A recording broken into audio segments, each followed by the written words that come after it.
Okay, mga ka-art, naanapod ta diri karon sa Gaisano City Gate, Buhangin.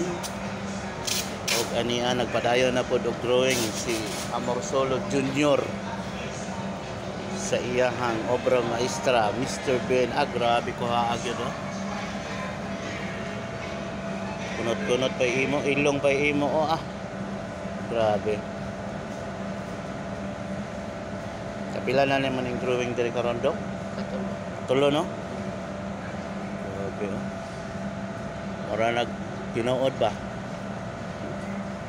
Okay ni si Amor Solo Jr. alias Dudong. Karon.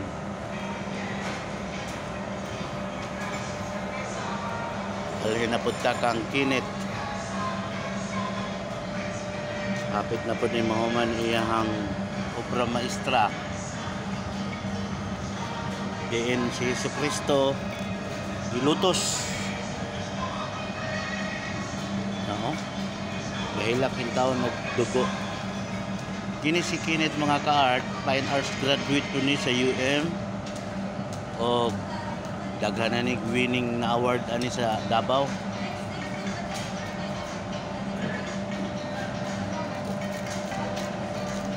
Ilala ni sa kadaog og painting contest. Kaya mga kahiglaan, mga ka-art,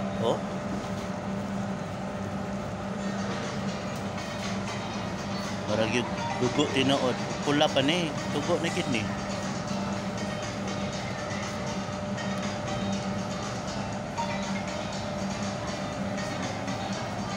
Okay. Alay na punta kang Loy Perez. Mao na po ni ang master ni Loy karon framing.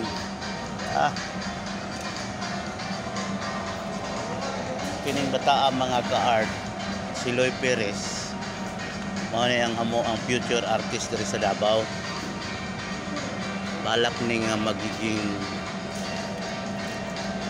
popular pohon diri sa Davao. Mao na among saligan nga musikat diri sa Davao. Siguro pohon ani lupigan pa ni si Amor Solo.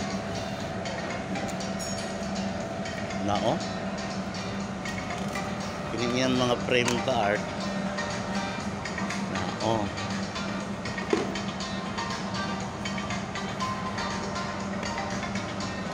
So naagay kaugmaon ni pohon ning mga bataa si Loy, si Kenneth, at si Amor Solo Jr.